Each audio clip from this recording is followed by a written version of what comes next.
Hello, welcome. I'm Julie Fouch, the founder of The Art of Feminine Business, the author of the Witchpreneur Quiz. And if you haven't taken your quiz, go ahead and do it. It's just 7 simple questions, but it'll give you a whole lot of information on your ideal way to make money with your magic. And I am also your podcast host. Today's guest is Makenzie Darling. Makenzie is fascinating. She is a movement architect who helps turn meaningful ideas into powerful global movements. She blends her work with NGOs and startups with deep spiritual training and wisdom from Indigenous traditions, bringing together ancient knowing and modern strategy to create real and lasting impact so you can turn your lineage into leadership. And I'm so excited to have you here today. Makenzie, welcome. Thank you so much, Julie. I'm just so excited to be here and excited about the overlap of our work and to have this conversation today.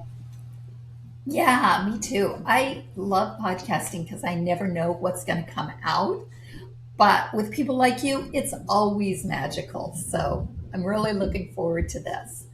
Um, as we jump in, as we always do, I'd love to know your story. So, how did you come to be in this place and doing this work?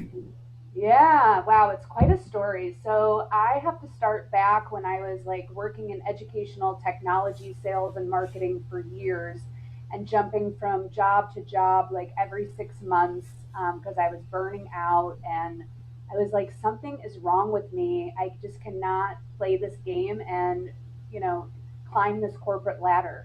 And so I went on a vacation and I'm sitting on a beach in Guatemala, and all of a sudden, this like divine download comes in, and it's just this absolute knowing of I'm going to find my dream job in the next 3 days. And so 3 days later, I'm on LinkedIn, and the first job that I find is this producer of Character Day. And it's for this NGO, which is like a documentary film organization, and they make short films on how do you instill more kindness, empathy, justice in the world. And they were looking for someone to distribute their films worldwide. And so I didn't have one thing that this job was looking for, but I sent the most ridiculous cover letter of all cover letters explaining why I was like the person to distribute character all over the world. And they brought me on board, and within 3 years, I created this with them global campaign called Character Day, where we had U.S. embassies and schools and corporations all over the world having their own film premieres and creating ambassador programs and film premieres all over the world. And so within 3 years, I helped build that to over 5 million people in 125 countries. I went on to work with other organizations doing anti bullying campaigns with Major League Baseball, ESPN, digital wellness campaigns. So I really got, a deep curriculum in campaign development, decentralized movement building, ambassador programs, movement coalitions. And then from there, I kind of took a total like weird swerve into the psychedelic renaissance. Um, and started, I was the chief of staff and chief marketing officer for different psychedelic training programs as well as psychedelic churches, and began hosting pilgrimages to different indigenous, tribes and cultures around the world. And that's when I really got more deeply steeped into ancient wisdom, and also started down the path of taking a 2 year seminary training program to become an entheogenic minister, which for your listeners, that's a fancy word of saying I'm a psychedelic guide. I bring that into the conversation because that really had me also deeply excavate on a journey of my own ancestral healing and my own personal healing journey. And it brought me to the doorstep. At the end of this journey, both of my parents tragically passed away within 5 months of one another, and I went on this like really deep ancestral healing pilgrimage. And I took about 2 years to just get quiet with myself, with source, like, what is my purpose? Like, how do I alchemize my greatest pain into my greatest purpose? And it came out to be this Movement Maker Incubator program, which is a 4-day, accelerator where I teach people that are here to really birth the new earth and help raise consciousness. I teach them how to actually build those decentralized movements, as well as having the conversation around there's leadership development. But I think one of the biggest misses in this conversation when we're talking about leadership development is that ancestral healing piece. How do we look at our old stories, and what does power look like when it's passed down through our parents, our grandparents, the systems that we're in? And truly, I mean, the whole program, I think, really centers around how do we steward power well. So I'll leave you there. That was a long answer. I tried to bring us there as quickly as I could. No, that's great. I love that story. And I want to ask that question because you talk about um, matriarchy. We live in a patriarchal society. Um, Power in this society is top down, very masculine, very dominating, very, um, I'll say, especially right now, very much bully mode. And so, how do you see us changing that and moving into, um, well, and I'll have you describe what you think right power is or the right relationship to power.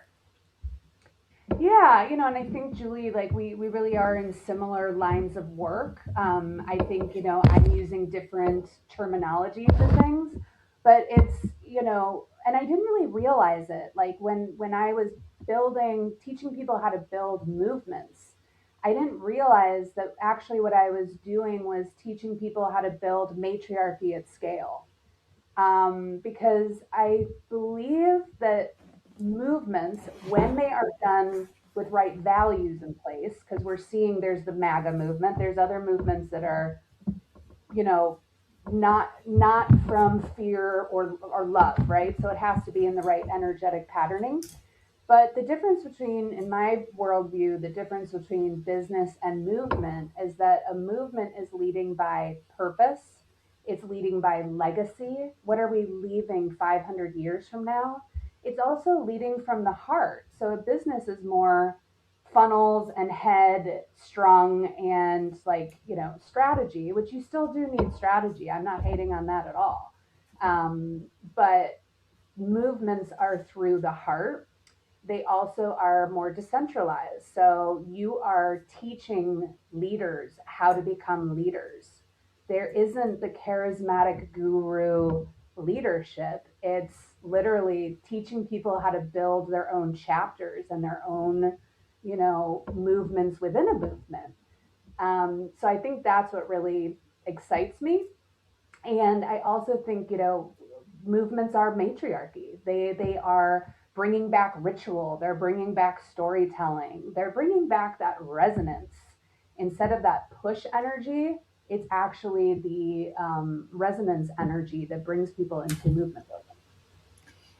Um, so, when you're talking about movements versus businesses, um, is there like money in a movement? Can I use my movement to support my lifestyle? Totally. Yeah. And, I think that there's my whole platform is really like, how do you bring together ancient wisdom and modern strategy? How do you bring together the head and the heart? And how do you bring together, like, huge global impact and let's still make some money, right? So, yes, I think that we can turn, like, personal brands into actually more of a movement ecosystem, but then you're really acting as the headquarters within service to the larger movement. And so it's more regenerative in that way. I love that. So we can be impactful, influential, make a movement, and still make money. That's the plan. That's And the I plan. think people like I think there's a way that people have torn those things apart and said it's an either or. You Totally. can't really, like, you really can't make a difference if you're making money, or you're not allowed to. Like, there's some unconscious programming happening that says you're not allowed to make money if you are making a difference in the world. And so I love, and part of what I teach is that that's really a false rule made up to keep us in our place, to keep us small and powerless. Yeah, Um, I completely agree. And I'll say I've been part of a lot of movements that have had that poverty consciousness. And it really is detrimental because what it really is this mask for um, extraction with devotion. Like the mask is devote yourself fully, but really it's being extraction and it's not in right relationship or reciprocity. And I think a lot of that, and I'm sure you'll agree with me, is leadership or not lineage stories, right? Our ancestral stories passed down around money and power. And that's part of being in right relationship when you're building anything, but especially a movement. yeah.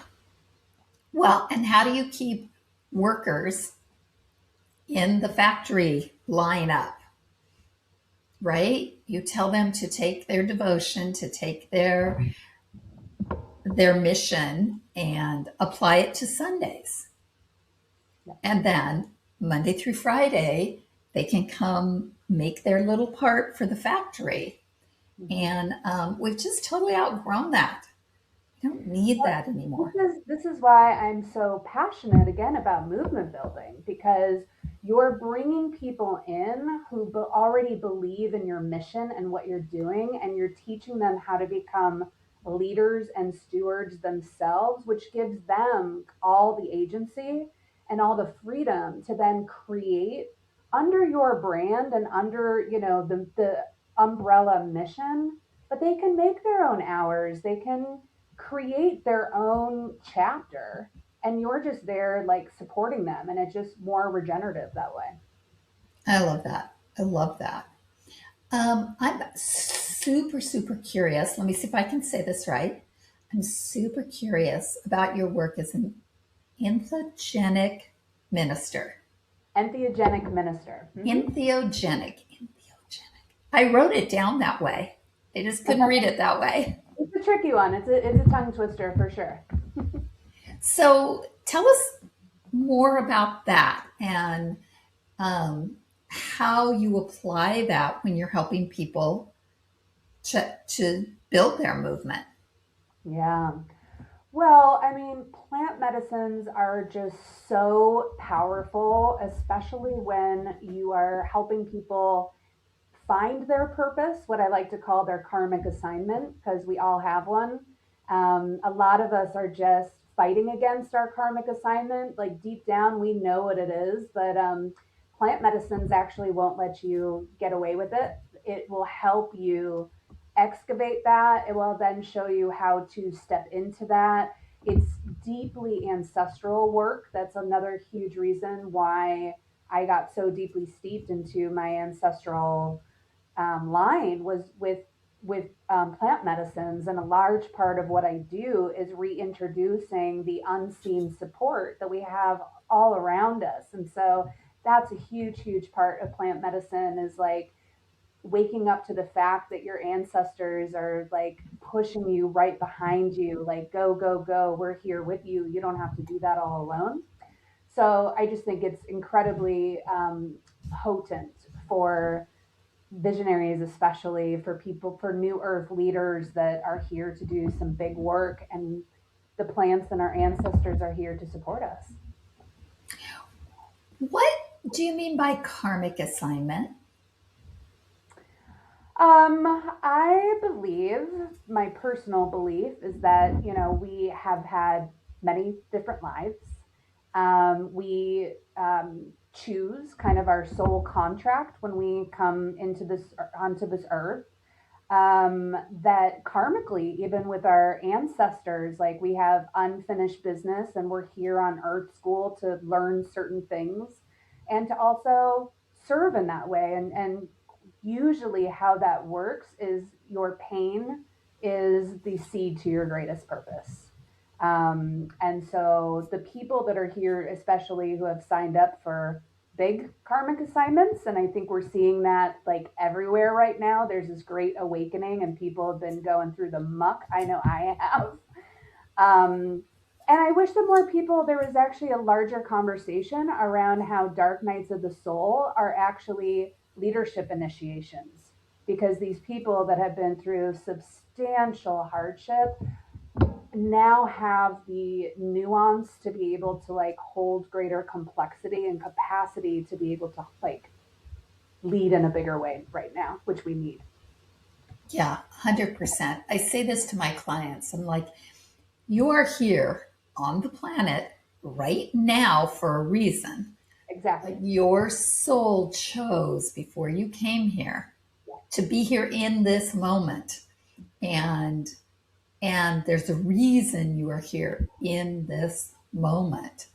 Um, and part of that is the work that your soul chose to do. And part of it is so we can support each other, right? 100%. And like what I'm seeing though, and this is why I'm so passionate about movement building, is that people like us, we're very, very, very uncomfortable with operating in the same power structures. A lot of us are scared to step into power because we don't actually want to replicate the harm that we've been seeing. And we have that high integrity.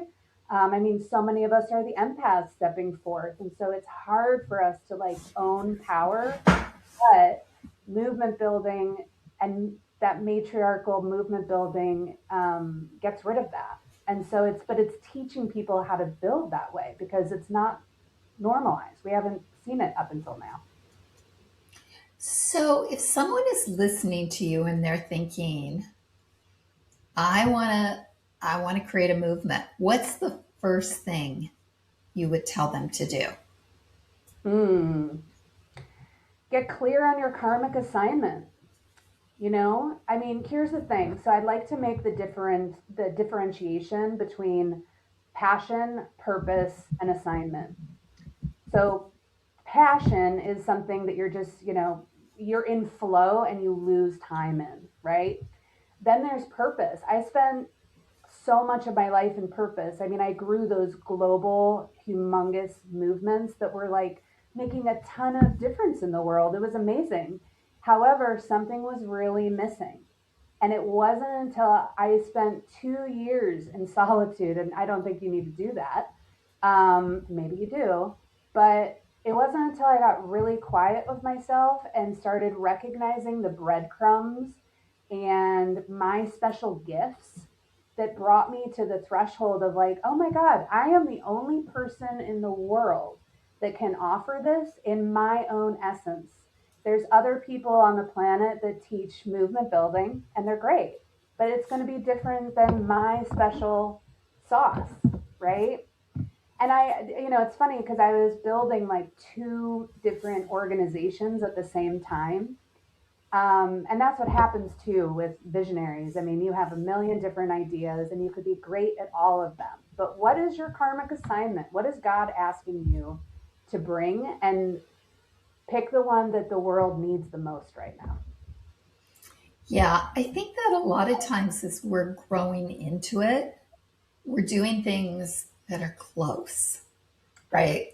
Like you went out and you built those big movements with people, and that was close. And we get that practice and the education around it. And and when it lands, and I will say, I think the movement evolves as we evolve. My Oh, work has certainly evolved since I started it 2 decades ago. But the heart of it, the soul of it, still, my work is still around getting more money in the hands of more women. and always has been. But as we evolve that, as we discover that, um, it gets to the place where you're like, oh, yes, this is it. I've landed. It's just a feeling. And I want to say to people listening that if they're experiencing that, oh, this is almost there, this is not quite it, or even the, oh, I finally found it, that the journey you took to get here is exactly the journey you needed to take to get here to do the work. There is no, I wish I had done this earlier. Why am I so far behind? I didn't even start my career until I was in my 40s.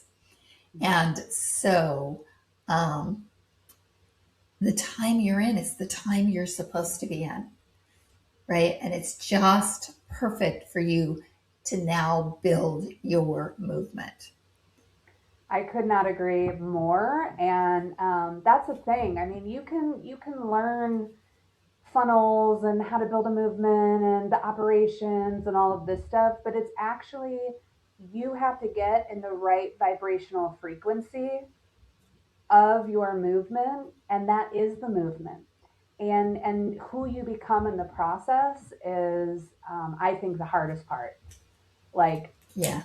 yeah, I mean, this has truly asked everything of me, and it's interesting because I've built a million global huge movements, and I've been like the director of everything, building everything behind the scenes. And now I'm stepping into my own movement, and all of my visibility wounds are coming up. All of my own ego, my own relationship to power. It's especially hard because I teach people about ego and power and like integrity, which means I have to be even more on my game. So it asks a lot.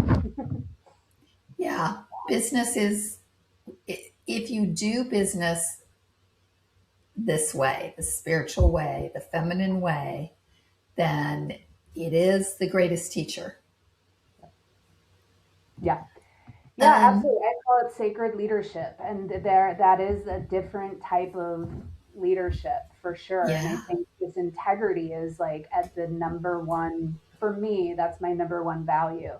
Like my words and my actions match. And that transparency piece, that's really what I'm learning a lot, is when I mess up, I just automatically say I'm sorry and tell how I'm going to lead differently. And that's something that we haven't normalized and that we're not used to at all. And so when a leader does that, it's really, it can change so much. It can really heal Right. people.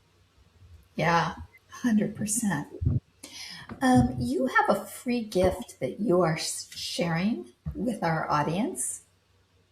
Yeah, they can go to quiz.globalmovementmaker.com.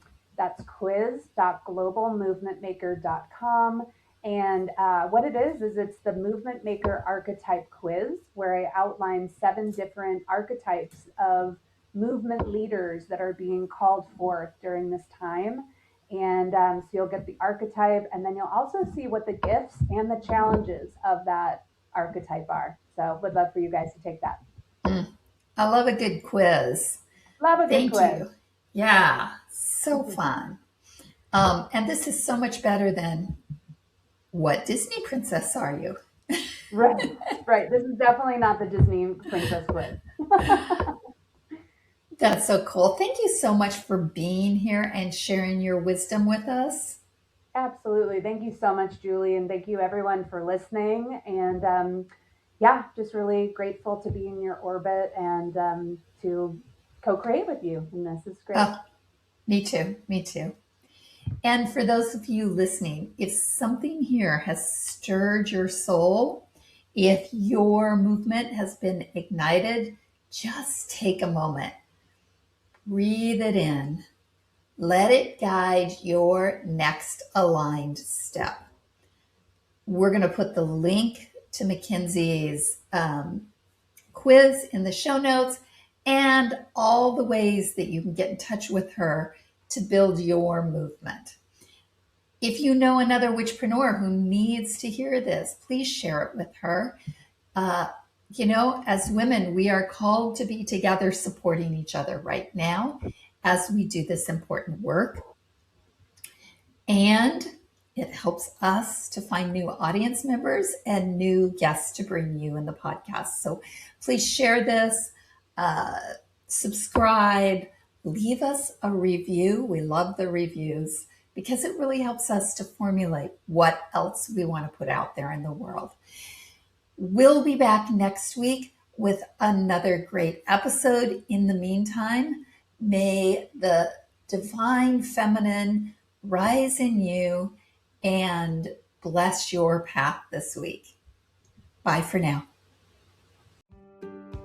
Thanks for joining us. Please subscribe and leave us a review to get more great episodes for empowering your business the feminine way. And join our community on Facebook at Feminine Business Magic for Soul-Centered Women Entrepreneurs, where we celebrate feminine success and brag with regularity.